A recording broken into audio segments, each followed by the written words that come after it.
সামনেই কোরবানির ঈদ। এই ঈদের সময় বড় পরিমাণে মশলা গ্রাইন্ডিং এর জন্য আমরা নিয়ে এসেছি আপনাদের জন্য 1200 ওয়াটের ফুড গ্রাইন্ডার।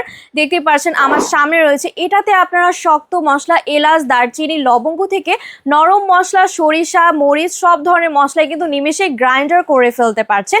এবং এখানে কিন্তু আমরা দেখতে পাচ্ছি মরিচা প্রতিরোধী একটা ব্লেড রয়েছে। এখানে কিন্তু 8টা ব্লেড কিন্তু আমরা পেয়ে যাব, যা দীর্ঘদিন ধরে আপনারা ব্যবহার করতে পারবেন।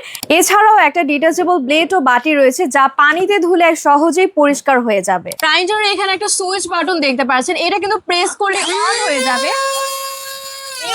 একদম ধারালো ব্লেড কিন্তু আপনার সকল ধরনের মশলা নিমেষেই গ্রাইন্ডার করে ফেলতে পারবে। কম বিদ্যুৎ খরচে হয়ে যাবে সকল ধরনের গ্রাইন্ডিং। কোরবানির ঈদে গরুর মাংসের স্বাদ বাড়াতে তাজা মশলার কোনো বিকল্প নেই, সেই জন্য কিন্তু আপনাদের জন্য এই গ্রাইন্ডারটা নিয়ে এসেছি। কারণ হাতে মশলা পিষতে অনেক বেশি সময় ও শক্তি ব্যয় হয়, সেই জন্য এই 1200 ওয়াটের ফুড গ্রাইন্ডারটা নিয়ে এসেছি, যেটাতে আপনারা মাত্র কয়েক সেকেন্ডে মশলা গুঁড়া করে ফেলতে পারবেন। এই ফুড গ্রাইন্ডারটা আপনার ঈদের রান্নাকে করবে ঝামেলা মুক্ত এবং সহজে আপনার মশলা রেডি করে দিবে।